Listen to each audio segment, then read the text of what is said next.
হাই rice, আপোনালোকে ভালে আছেনে? আমিও ভালে আছো। এইটো চিন্তা কৰিব নালাগে, ধুনীয়া ধুনীয়া বস্তু আমিও দেখুৱাই আছো। এইডাল তাৰমানে কৃষ্ণচূড়াৰ গাছ, এইডাল আৰু এডাল আছে, এইডাল বকুল গাছ, ভাল লগা গাছ, ধুনীয়া গাছ।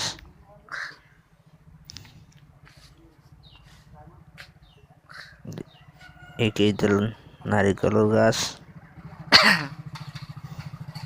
কেনেকুৱা লাগিছে ছাগাল চুমা খাই দিয়া তা।